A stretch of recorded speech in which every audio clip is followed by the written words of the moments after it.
¿qué tal? Buenas tardes, bienvenidos. Esto es Agenda 7.3, hoy martes 20 de marzo. El día de hoy el ministro de Cultura se presentó en el Congreso, en la comisión respectiva, la Comisión de Cultura, y dentro de lo que señaló, destacó la participación de la empresa privada en la puesta en valor de sitios arqueológicos. También pidió la identificación de los peruanos que viven en las inmediaciones de centros culturales.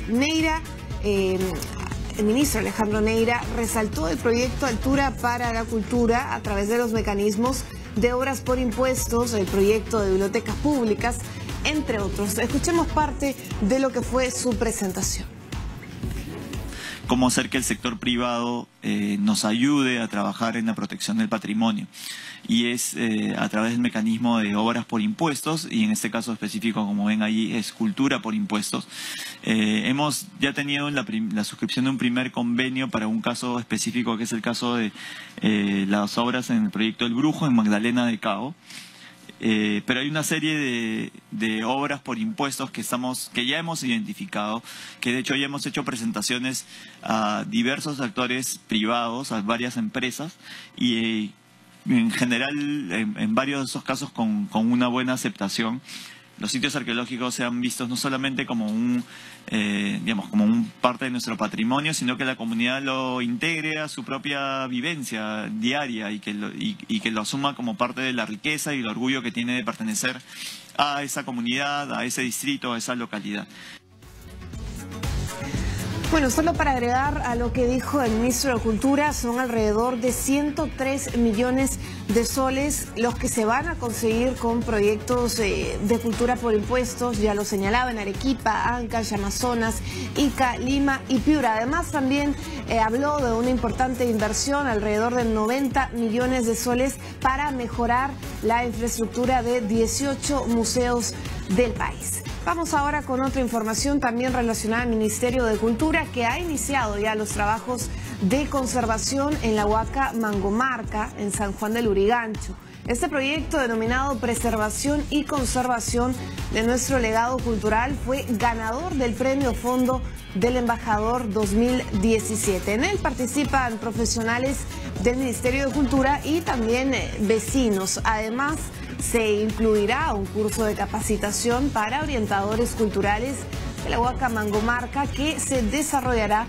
entre marzo y septiembre de este año y estará dirigida especialmente a los vecinos interesados en la protección y difusión de esta zona arqueológica.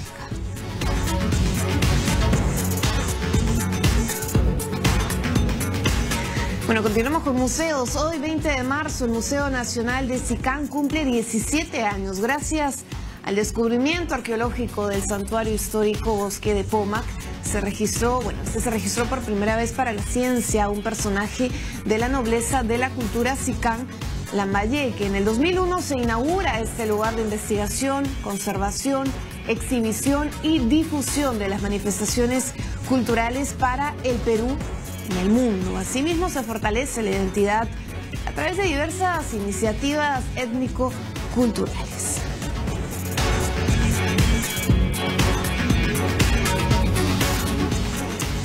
Bueno, les contamos ahora que investigadores de Francia y Chile visitan el Museo de Pachacamac para estudiar la pintura que reviste los templos mediante la técnica de fluorescencia. Ellos analizaron la composición química de los murales incas en diversos sectores. El kilómetro 31,5 de la antigua Panamericana Sur conecta la urbe con Pachacamac, el milenario santuario de la costa central ubicado en el Valle del Urín, que por estos días recibió un equipo interdisciplinario de investigadores internacionales. Los estudiosos de Chile y Francia llegaron con 2 equipos tecnológicos portátiles para analizar la composición química de la pintura que reviste la estructura del Templo del Sol. En su laboratorio se dedican al estudio de los pigmentos y como parte de esos estudios, por ejemplo, él ha trabajado en la Gioconda. Se han dado cuenta que hay una falta de estudios sobre los pigmentos utilizados en la época inca y por eso que están interesados justamente en hacer esos estudios aquí. Philippe Walter, junto a Mathieu Le Bon, investigador del Museo de Historia Natural de París, y a Marcela Sepúlveda, de la Universidad Tarapacá de Chile, analizaron mediante la fluorescencia de rayos X e imaginería hiperespectral los murales incas en distintos sectores de Pachacámac. Un equipo peruano de arqueólogos colaboró estrechamente con los investigadores. La directora del Museo de Sitio de Pachacámac, Denise Possier-Scott, aseguró que se mantendrá un programa de investigación. Vamos a mantener un programa de investigación a largo plazo, porque vamos a poder hacer fechados radiocarbónicos, vamos a seguir haciendo estudio de los pigmentos para entender mejor cómo funcionaba el santuario de Pachacámac en la época inca y también tratar de ver qué pasaba antes de la llegada de los incas. El proyecto Inca, como se denominó a la investigación, no implicó ningún costo para el Museo de Sitio y el Ministerio de Cultura, y los resultados se obtendrán dentro de un mes. Bueno, a 35 años de la tragedia de Uchuracay, el pueblo ayacuchano sigue vigente, esta vez bajo el lente de un fotógrafo peruano. Nuestra compañera Claudia Álvarez nos tiene detalles desde Miraflores. Así es, Jennifer, estamos en la sala Luis Miro Quesada Garland en Miraflores para presenciar la muestra fotográfica Uchurajay Krajnik.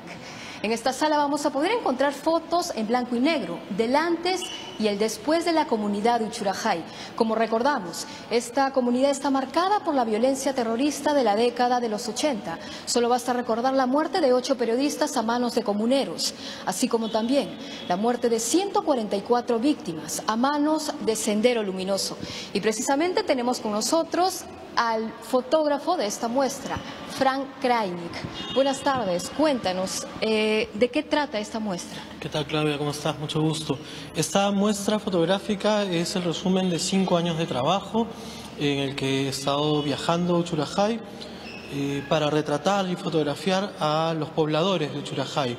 Esto nace de un dolor personal que yo tenía que resolver hace 5 años y encontré en la comunidad de Uchurajay esa respuesta a qué hace una persona con el dolor de la ausencia.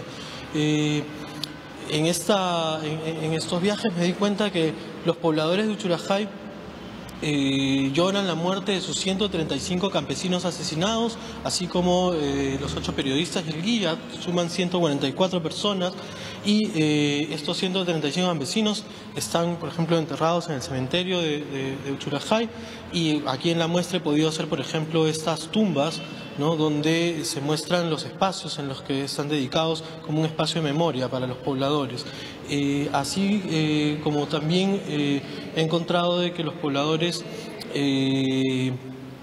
todo el tiempo están recordando a sus familiares y han convertido este mismo dolor actualmente en otra cosa, en lo que es el esfuerzo de la vida actualmente. En esta sala encontramos fotos durante la época terrorista, de los acontecimientos vividos por la población durante la intervención de Sendero Luminoso en la comunidad de Uchurajay. Esta primera parte de la sala es como una especie de reminiscencia del pasado. Son fotos de los últimos 5 años de mi proyecto que tratan de llevar a la memoria al dolor y la ausencia que han vivido estos pobladores de Uchurajay. Está, por ejemplo, una foto emblemática que es la cruz que pusieron los familiares de los periodistas para recordar a los 8 periodistas, pero no solamente es la cruz que signa a Uchurajay como muerte, sino además es la vida cotidiana que está que invade el espacio, ¿no? Es la muerte y la vida simultáneamente. Es por eso que la sala está dividida en 2 espacios. Esta es el antes de Uchurajay y en la siguiente sala, si el camarógrafo nos ayuda, tenemos el después. ¿Cómo se vive ahora en Uchurajay? ¿Cuál es el día a día de la población? Sí, justamente lo que yo encontré es que estos pobladores no es que que el dolor se haya desvanecido, sino que recapitalizan este dolor y lo convierten en vida. Entonces, a mí me gusta pensar que estos 135 campesinos asesinados se convierten en las 135 ramas que vemos acá, estos pinos que van a ser plantados, y esto es como una especie de documento que muestra la nueva vida en el pueblo, el esfuerzo que tienen los pobladores por recapturar esa vida que se ha convertido justo ahora, hace 2 años, han sido nombrados como distritos. Se han juntado 6 comunidades, una de ellas es Uchurajay, y han formado el nuevo distrito con el nombre Uchurajay. Entonces es justamente todo este esfuerzo de vida que hacen ahora.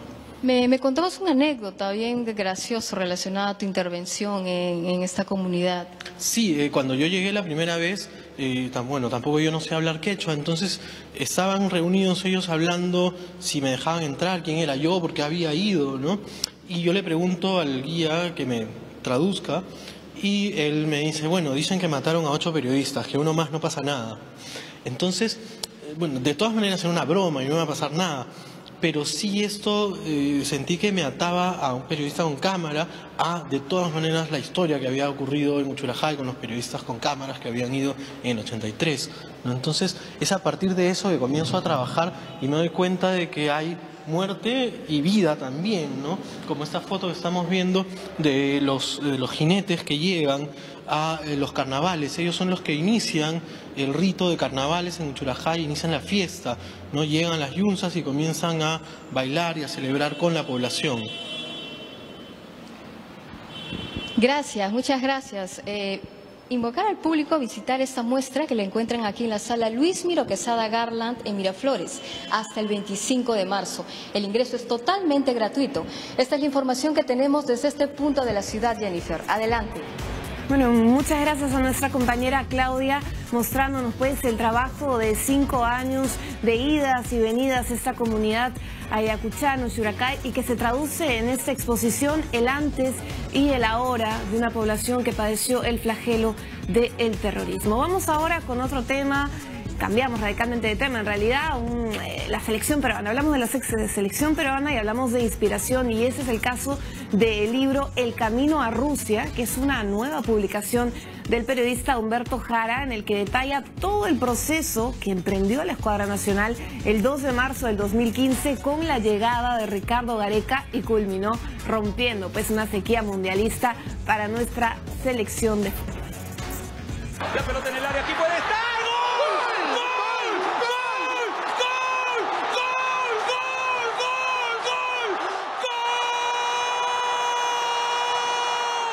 Lo que ha habido es la restitución de la autoestima del país. El 15 de noviembre de 2017 se escribió una nueva historia en el corazón de todos los peruanos, porque casi es imposible imaginarse que alguien no haya disfrutado de la clasificación al Mundial de Rusia 2018. El periodista Humberto Jara decidió plasmar en el libro Camino a Rusia la historia que pone a la selección en el Mundial de Fútbol. Él expone los principales factores que hicieron posible lo que se buscaba desde hace 36 años. Es un libro que cuenta una historia de fútbol, pero que va más allá del fútbol, donde se puede conocer cómo se trabajó de manera silenciosa para lograr el éxito. El trabajo en equipo, comenta, se volvió fundamental en este proceso de clasificación. El día que Juan Carlos Oblitas decidió llamar a Ricardo Gareca, ahí comenzó la historia del cambio. Con un técnico que trabajaba de la mano de un gran equipo como Néstor Bonillo, Norberto Solano, Jorge Santino, Hugo Alves y el psicólogo Marcelo Márquez. Gareca toma la decisión de hacer un corte y decir, todos aquellos que son indisciplinados y que no están dispuestos a representar bien al país se van. Y no le importó que sean estrellas, no solamente... Aseguró que las personas interesadas en la selección podrán conocer pasajes de la era Gareca, como el uso de la tecnología en el análisis de los partidos, así como también poder usar esta historia como ejemplo de que los sueños son posibles en una sociedad en la que siempre hace falta que nos digan sí se puede.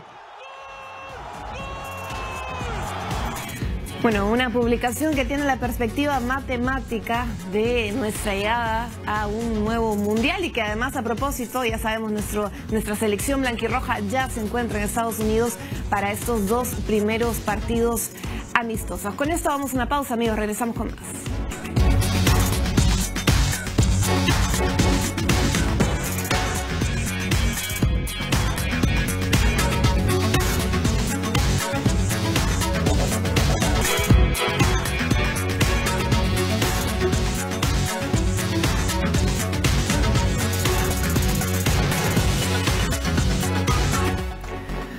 continuamos con más información. Gracias por acompañarnos en Agenda 7.3. Siempre nosotros estamos convencidos y a través de las informaciones que les brindamos entendemos que el arte es una importantísima herramienta de transformación y esta herramienta justamente es implementada por el Instituto Nacional Penitenciario. Para ello nos encontramos con el doctor Rubén Ramón Ramos, director general de tratamiento del INPE, para contarnos un poco de las distintas iniciativas que tienen en la línea de la reinserción social de los reos. Muchísimas gracias por acompañarnos. Doctor, ¿qué le parece si antes de iniciar esta entrevista vemos un video de lo que ha sido Orquestando, la iniciativa Orquestando, y después vamos a hablar de qué se trata? Veamos parte de un interesante videoclip.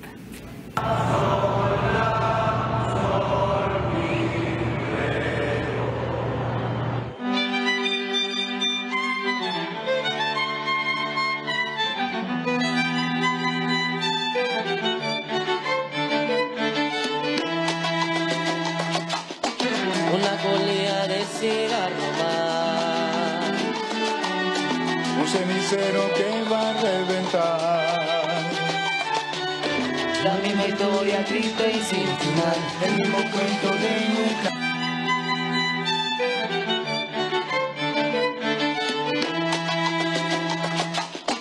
Una colilla de cigarro más, un cenicero que va a reventar.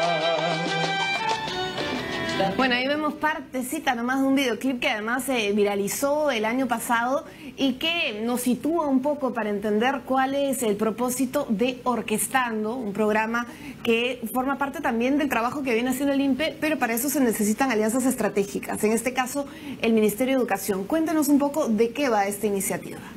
Bueno, esta es una política, ¿no?, que tiene el Instituto Nacional Penitenciario, de poder coordinar con las diferentes instituciones públicas y privadas para mejorar el trabajo que se viene realizando en los establecimientos penitenciarios en un proceso de resocialización. No solamente es una alianza estratégica con el Ministerio de Educación para la orquesta Orquestando, como se denomina, que fue iniciado en el establecimiento penitenciario del Callao con 40 internos, ¿no? En el penal del Callao es un penal muy sui generis porque la rivalidad que existe entre los internos es entre los pabellones, entre varios, y eso lo llevan al establecimiento penitenciario. Entonces, el primer reto fue agrupar a los diferentes internos de los diferentes pabellones para que puedan organizarse a través de este grupo Orquestando, ¿no? Los internos tenían conocimiento de música, pero lo hacían de manera así al oído, empírica, ¿no? Empírica. Ya con Orquestando se viene implementando de una manera ya más profesional, técnica, ¿no?, más profesional, ¿no?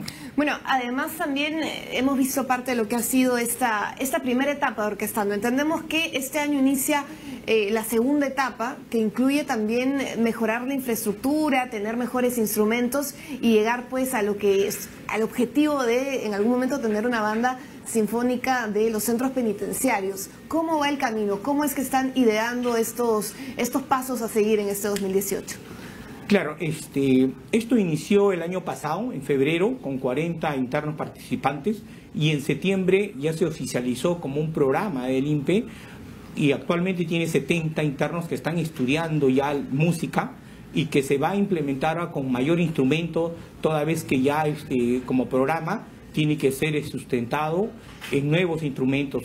Bueno, y mejorar, ¿no? Mejorar también para que más internos puedan formar parte de estas interesantes iniciativas. Por un lado tenemos Orquestando, que ha iniciado, ya lo señala usted, el año pasado, y por otro lado también tenemos el trabajo que se hace, por ejemplo, a través de las artes escénicas, que también forma parte de estos programas de reinserción social. Cuéntenos un poco sobre eso.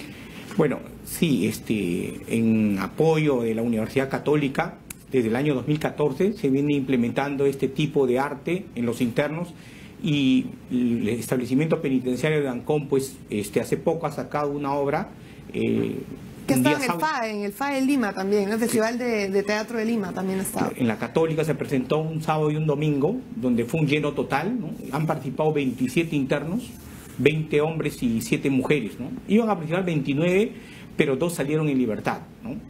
En total han participado 30, pero 3 son ex internos. ¿no?, que salieron en libertad y después han estado. Bueno, estamos hablando de la creación colectiva Yo y el Mundo otra vez, así se llama el título de esta creación escénica. Y es interesante también porque a partir, por ejemplo, del guión, de la creación en conjunto, se puede visibilizar la perspectiva que ellos tienen, que los internos tienen de la vida. ¿Cuál usted cree que ha sido el cambio que se ha podido percibir de repente en los reos que han participado o que participan de estas iniciativas artísticas?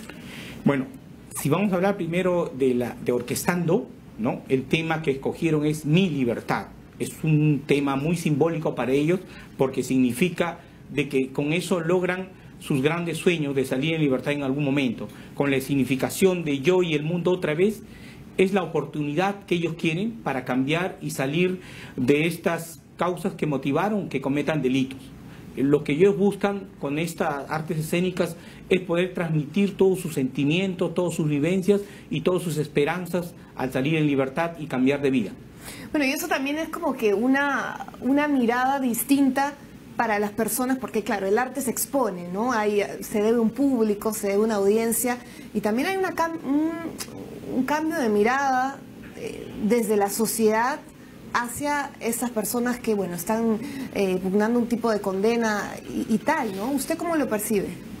¿Cómo ha sido en todo caso las reacciones que tiene el público al ver este tipo de trabajo que vienen realizando? Orquestando fue una presentación que se hizo viral, que mucha gente vio, más de 500.000 de personas vieron, y también la presentación que están realizando los chicos en la Universidad Católica fue un lleno total, 3 funciones, que no hubo cupo para poder ingresar más espectadores, y eso es lo que nos gusta a nosotros, ¿no?, que la sociedad vea que no solamente los establecimientos penitenciarios son sinónimos de caos, de motines, de inseguridad, de violencia, ¿no?, sino también oportunidades para poder cambiar las personas y resocializarse, ¿no? Tenemos una política de cárceles productivas, ¿no?, en la que están interviniendo empresarios. Hemos firmado más de 100 convenios con empresas privadas para que puedan intervenir en los establecimientos penitenciarios y dar trabajo a los internos y hacerlo más sostenible el trabajo que realicen y generar oportunidades. Bueno, y también poder desarrollar destrezas, ¿no?, y habilidades artísticas. El tiempo nos ganó. Muchísimas gracias por acompañarnos. Rubén Ramón Ramos, director general de Tratamiento, conversando un poco de cuál es el impacto social que tiene el arte en los diversos centros penitenciarios de nuestro país. Con esto nos vamos. Gracias por su sintonía.